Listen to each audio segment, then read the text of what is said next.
Thank you for being here. I wanted to write an article about the sitting month after going to your workshop that you held for birth professionals, so that we could learn more about what the sitting month is and how to support people during that postpartum time, or how to educate people about that postpartum time.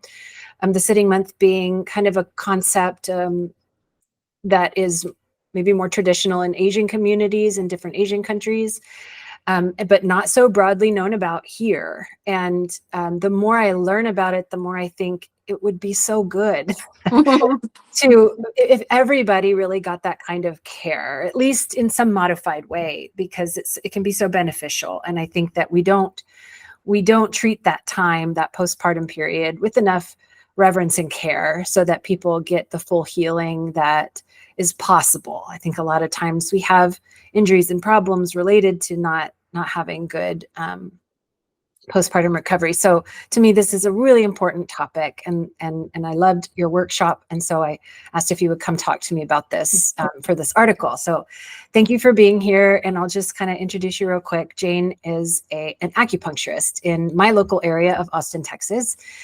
And so you have a general practice, but also specialize in people who are pregnant or in that postpartum period.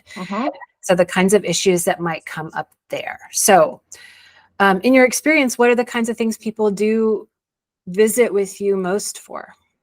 So for that sort of pregnancy and postpartum time, I think I see a lot of people who come to me for breech position. So ideally in that like 30, 35, 36 week period, but potentially later because, there's lots of things that people want to try at home first. So definitely breech position, turning the baby's position around. I have had some ladies who come to me for birth prep.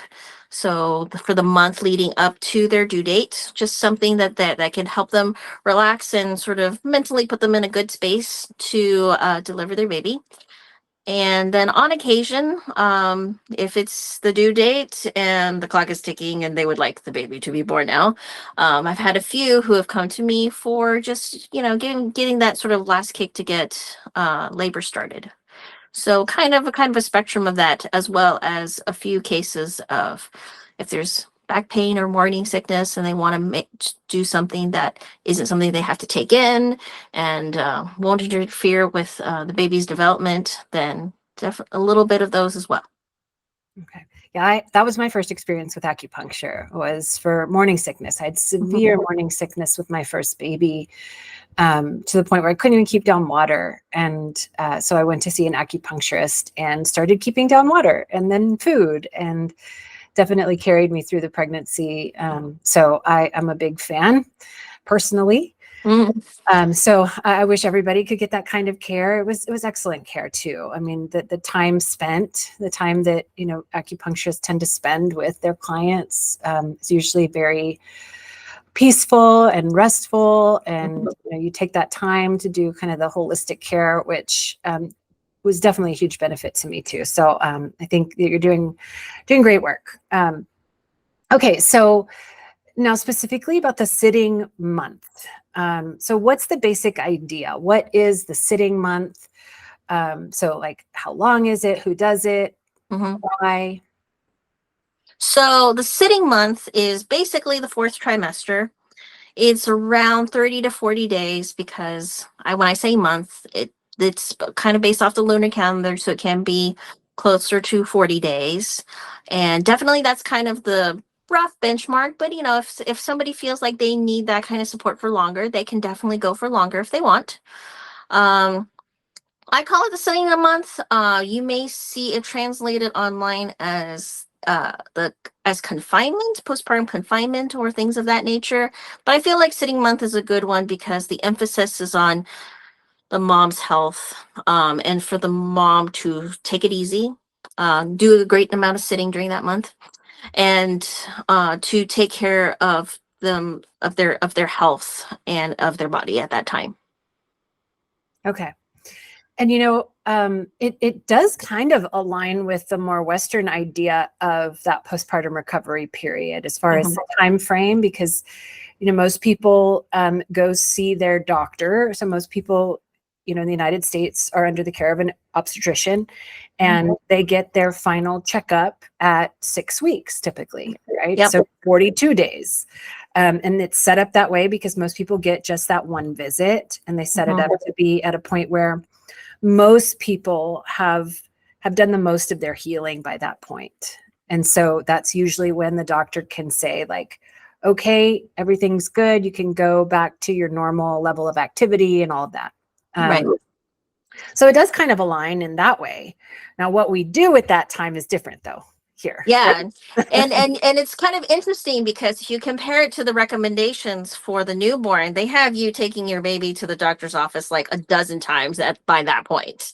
Right. So in terms of their recovery from being in a new environment, it's like, oh, but the mom's physical condition, it changes just as fast because they physically adapt to the baby's needs during that time frame. So you're going through the changes almost as fast as they are. Yeah. I mean, pregnancy is huge, and then birth is huge. It makes perfect sense to me that we would need some significant time to recover. So in the sitting month, I guess what's different than what we typically do here is what you do during this time, how to help your body recover, how to help you recover fully. So what are the benefits to this method of recovery to the mom, to the person who just gave birth? What are the benefits? So I think the first big one is recovery. So birth, whether it be a C-section or a vaginal birth, it is a lot to go through physically. So whether it's the blood loss or just sort of all of your anatomy sort of reshaping itself after birth, that all of that requires recovery. So that's one benefit of it. There's sort of an emphasis on taking it easy so that your body is able to recover and devote resources to that recovery process. Another one is I kind of think of it as preparation and prevention, because prevention in the sense that if you are able to take the time to really focus on recovery now, and you'll see that as far as the guidelines for the sitting month, a lot of it is focused on, oh, you're going to have fewer problems down the road. So for instance, a lot is said for not having as many hot flashes or sort of those kind of challenges during the menopausal, perimenopausal time frame. And preparation in the sense that if you give your body time to recover, you're better able to prepare yourself for having more children down the road if that's what you want. So preparation so that you're able to recover more fully, giving yourself that time so that if you want to become pregnant again, then you're physically more in a better place to do so. And then the last piece, I think, is also just a certain amount of physical health and physical beauty. So you'll notice that if you look up the details of the sitting month, a lot of it is like, oh, your hair will not go gray or white. It'll stay dark and shiny, or your skin will have fewer wrinkles and they'll be, smooth and well hydrated, are some of the stated reasons for doing or eating some of the things during the sitting month. Okay. Which, I think over here, the more Western kind of idea of bouncing back, right, has to do with the physical, the outside, right, the physical appearance. Do I fit into my jeans? How's my weight? How's my skin and my hair and all of that? And so, because, your body goes through a lot during pregnancy and it's going to look different. And so a lot of people do kind of focus on this idea of getting back to the way it was before. But that's not exactly what the focus is in the sitting month, if I understand it correctly. It's more about when you're taking care of your body physically, when you're allowing your body to heal physically, then your outer appearance is going to be a reflection of that, right? You will look healthier, you will look more beautiful when your body is healthy and healing on the inside too, right? Is that kind of the idea? So, physical appearance is definitely very compelling, especially nowadays. I think that the key thing with the sitting month is more the health aspect. Even if you look at the specifics of some of these guidelines that I'm talking about that reference it, it's about health. So, for example, as far as your hair staying like dark, most Asians have dark hair, but your hair staying and dark and not graying and what have you. I mean, that's reflected as far as your body having enough nutrients to, make hair. So I think the key thing is that the guidelines are still focused on, like, okay, how can we focus on, replenishing the blood that was lost during labor and delivery, or how to make sure that there's enough fluids being generated for your body to recover for milk production.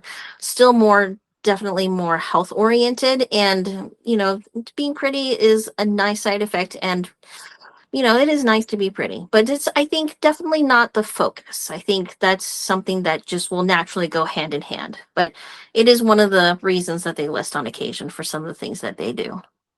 Yeah, that's a bonus. That's a great Mhm. side effect of doing these kinds of things that mean just general health.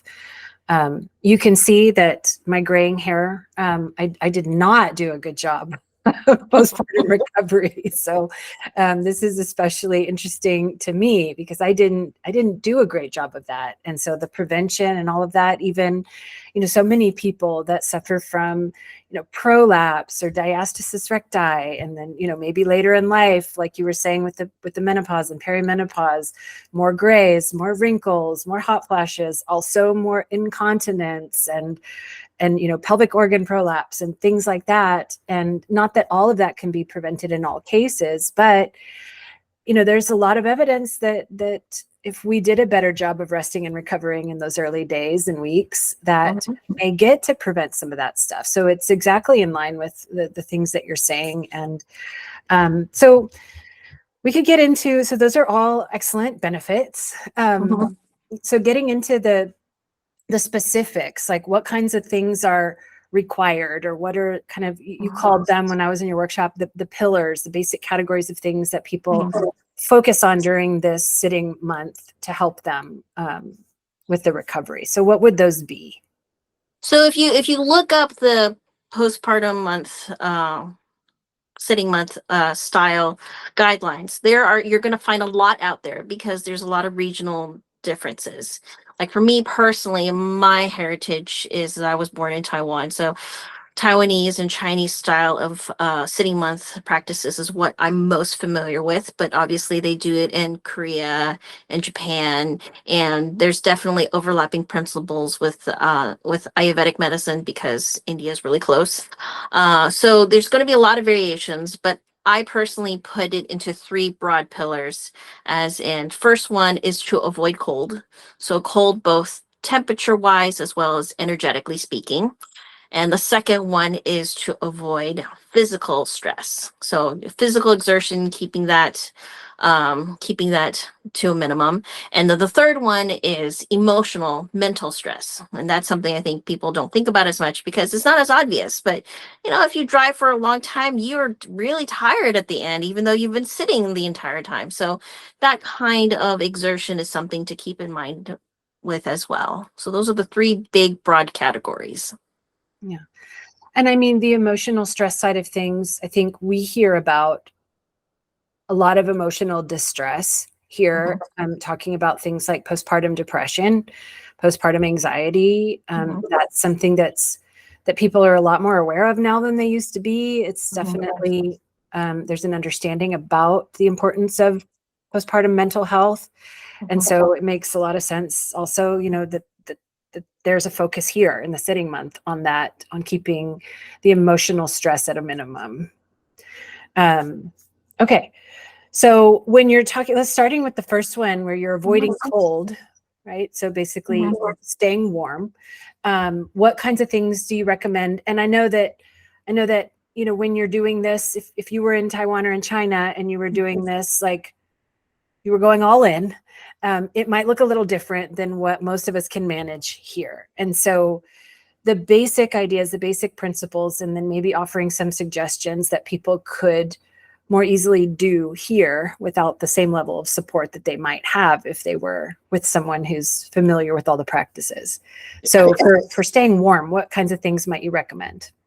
So yeah, I think that's a good point. So there's sort of an emphasis on community or support with the sitting month. Oftentimes, moms or aunties will come move in for that month to help out, and I think that even now there's some sort of awareness of the confinement centers or sort of the confinement nannies that are available in Asia. People who basically come to you or you go to them for that kind of support on a month.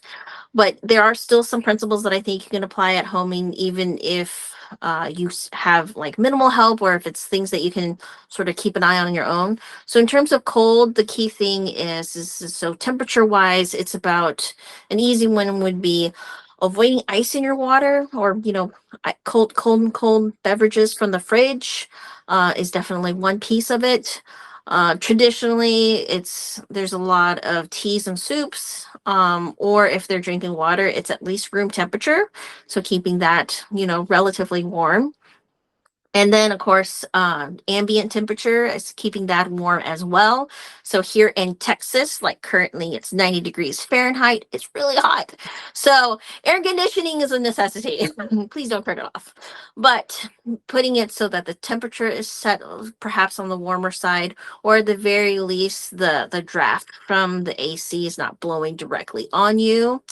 And during those time frames where you do have to sort of be a little bit more vulnerable, people don't think of this, but if you're showering or bathing, you're kind of, you're removing some barriers of protection to temperature. So being more conscientious of how long that is, or keeping the bathroom warmer during that time frame is a good idea. And then energetically speaking, this goes to foods. So some basic principles would be any kind of fruits that you really love during the summer that's really cool and refreshing, keeping those to a minimum at least during this time frame. So for instance, watermelon, which is unfortunate because I love it, but during that time frame at least, not necessarily consuming foods that are cold of that nature. Seafood to a minimum as well, because most things from the sea are energetically considered cold. And then definitely cooking most things. You'll notice in Asian cuisine there's a lot of like at least stir frying or steaming vegetables, for instance. So not a lot of salads during this time frame. Okay. So avoiding cold foods, raw Mhm. foods. And so, in our own kitchens where we might not have the ingredients of the most special recipes that are good for this, if we were just kind of to use some of the more basic principles, it would be to, I think you recommended things like bone broth, chicken and rice soup, things that are slow cooked to a point of being, warm, nourishing, easy to digest, nourishing, but not like filling and heavy, Yeah. overfilling and heavy. So So if you're feeling that, like, post Thanksgiving coma, that's probably going too overboard. But definitely, bone broth, I think, is a really good one, because one of the very traditional recipes during this postpartum time is like braised pork trotters. And so if you think about it, there's the sort of the soup and the broth, and pig's feet have a lot of connective tissue, a lot of collagen. So I feel like an easily accessible alternative to consider is bone broth. Uh, Chicken soup, chicken and rice soup, because like I think in English it's called congee. So congee is cooked down rice.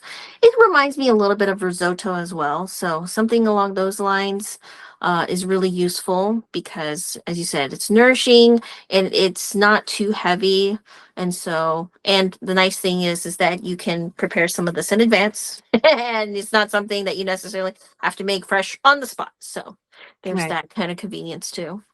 Yeah. Okay. So some maybe good slow cooker recipes that are a little bit Mhm. healthier, not too dense, not too heavy. Yeah. So keeping warm, easy to digest foods, avoiding raw things. Okay. So that's probably doable for most people. And then as far as the Oh, and I forgot, you told me to make sure and mention ginger, right? Oh, So yes. ginger is an especially good thing to have, maybe not Mhm. like raw, but ginger teas or ginger in the soup or, things like that. Is that right? Yeah, a little bit. If you steep ginger like tea, that can be very nice. You can even put a little bit of honey into it. Like, don't go overboard, but that's very nice. Ginger in most foods is very nice because as a health benefit, it's warming. It can help with digestion. You'll notice that a lot of dishes add ginger into, like, say, dishes to remove the fishiness from it, as well as a lot of meat dishes to remove the gaminess from it. So by that principle, it really helps with, making things more palatable and easier to digest. So all of that is really useful. So if you have any favorite dishes that involve ginger as part of the process, then those are definitely options. Okay. I happen to love ginger, so I'll put some slices of it into whatever soup or whatever I'm cooking. Mhm. Okay. And then the next pillar was to avoid physical stress. So Mhm. to me, like on the flip side, when I'm teaching class about postpartum recovery, I always, like, almost on every slide, like, what should you do? Rest. Now, what should you do for this problem? Rest. So that's kind of what you're saying here, right? Avoiding physical stress, meaning don't do too much and get plenty of rest. Is Mhm. that right? Do you have any special recommendations related to that? Yeah, I think having specifics makes it a little bit easier and more approachable. So one classic guideline is not to climb stairs, which in Texas is hard because a lot of our bedrooms are on the second floor. So my personal example is that during my postpartum time frame, I told myself that I would go up and down the stairs once. So in the morning I'd get up, take care of things upstairs, and then eventually could go downstairs, and then I would stay down there for an extended period of time, relax on the couch if necessary, and then go back upstairs at the end of the day. And I think that is helpful in the sense that reduces, or it keeps it to a minimum, the of physical stress and strain. And also it helps prevent you from doing things like, oh, I forgot to get a cup of water. Let me go downstairs and get it, and then come back up. And then, oh, I forgot my book downstairs. I'm gonna go downstairs and then come back up. And I was lucky enough to have my husband help me with a lot of those, like, fetching tasks. And I looked at his step counter, and they add up over time. So giving yourself some sort of benchmark to be more aware of the physical exertion you're doing, I think, is really helpful. So things of that nature, or like with meals, you can sort of prepare smaller portion meals so that you're eating smaller, perhaps more frequently. And let's be fair, you're at the very beginning, you're up every 3 hours anyway, so sort of snacking along the way, so you're not, like I said, that big post Thanksgiving coma. Yeah. So not avoiding like straining your digestive system in that fashion is helpful too. Okay. Yeah, that's a great, and you don't necessarily have to be horizontal all the time, right? A comfy Mhm. bed, comfy couch, comfy chair, but trying to be resting so that your organs and your ligaments and tendons and all of that can heal up um, just right, nice and high Mhm. and tight, so you can avoid things like incontinence in the future, and also so your body's resources are going to healing instead of to helping you get up and down the stairs. Right. Okay. And then the emotional stress piece. So avoiding emotional stress. So try to relax, right? So try to stay as relaxed as possible. So what kinds of things might you recommend to people generally, here? Mhm. What kinds of things Yeah. should we So I think do? classically it's like avoid crying or laughing too much, which would be an interesting challenge. And then to keep reading to a minimum, so taking a break every 15 minutes. I think especially nowadays, social media definitely falls in that category. You can't avoid it completely because social media, the plus side is definitely connects you with family. Being able to keep in touch is important, but being able to do that in measured amounts and being more aware and conscientious of what kind of what you're looking at, because definitely nowadays social media is very much designed for engagement, so it's all about making you really excited, whether it's like angry or happy, really excited in order for you to engage. So all of that takes energy. Like I said earlier, it's like driving, you're just sitting there, why are you tired at the end of it? It's because of all that mental energy you spent focusing. So by that same token, um, things that are very emotionally stimulating use up energy, and you need those reserves because you're doing a lot, things that you may not be thinking about, as far as waking up every 3 hours, or your body's spending a lot of effort and energy into potentially milk production, or getting everything to sort of like tidy up the way they were um, when you're not pregnant. So all those things take energy, that just being aware of where it's being spent. So not necessarily avoiding it, but definitely, taking it in moderation. Okay. That all makes a lot of sense to me. And I think, at least for me, and I think maybe a lot of people who are pregnant and facing this time might look at some of this stuff and think, this sounds miserable. This sounds boring. It sounds difficult to do these things. And I definitely can relate, because that's why I didn't do a good job of it myself. But on the flip side, like, I like to think of it a little bit differently now, which is that, doing these things, taking this time, for one, like you said before, it's temporary. So this is not forever. This is for a short amount of time, so that your future is better, right? And it doesn't have to be miserable and awful, because hopefully you've got some people there that can help as much as possible, reaching out for help. Like you said before, maybe as a baby shower gift, ask for some kind of help instead of another set of baby clothes or whatever. So asking for like postpartum doula services, or just help with stuff around the house, or having people bring you meals. So anything that can help minimize what you're having to put out, but also that it feels good, right? It feels good to have that community support and other people around, people who are not stressful. Hopefully you have some people around that can help manage some of that for you. So if there are people who are stressful, that are maybe taking up a little too much of your time and energy, that can be handled. I think you said something about, having conversations ahead of time with family and friends about what your expectations are, or what kind of help you might like to have, is a great idea. And I always like to say, when people come visit you, it's hard sometimes, especially when someone hasn't had a baby themselves, to have people come and not just want to put all the focus on the baby. Oh, let me hold the baby, right? If you're going to come visit, you bring something, or you do something helpful while you're here. I think that's the reason why I call them guidelines. I mean, the other thing to consider is that if you look up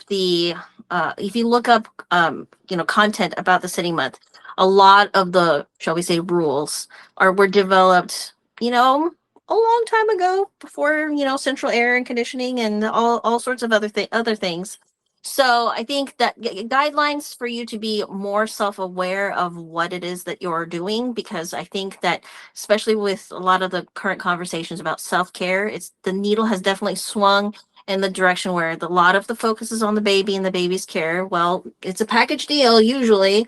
So, the mom taking care of themselves is good for them and good for baby's care as well. And people being aware that moderation is very key. So as much as it is about rest, do what makes you feel good and supported. Do not ever be tied to the point where I have to follow these rules. That's the only way to achieve good outcomes, is definitely a mentality to avoid. So rest, but if you need a little bit of activity, if you were a triathlete before you were pregnant, your benchmark for rest is probably slightly different from mine. And so sort of being aware that to take it in reasonable steps, not necessarily that you have to isolate yourself, is definitely something to keep in mind. Yeah. And taking this time is setting you up for better health and fitness and everything, beauty in the future. So, Yeah. Thank you so much for being here. I think this is such an important topic, and I think it's great for people to know that there are people like you out there. And even, during the sitting month, I know that you see people and you're helping with, meal, like food ideas, but also things like herbs. You do herbal medicine. So there are herbs that can be helpful and things that can definitely help support a body with acupuncture and herbs and all the stuff that's in your wheelhouse in that postpartum period too. So, And that's why I do house calls, because I know how hard it is to get two people out the door. And so, yeah, definitely making it so that resources are more easily available for people during this time is really important to me. yeah. So I think it's great for people to know that is a resource. And there aren't many of you doing house calls, I know, but in their own areas, they may be able to find someone, and also to look up Jane. Okay, well, that's the end. That's all the questions I have. I so appreciate you being here. I appreciate you asking me. I love talking about this stuff.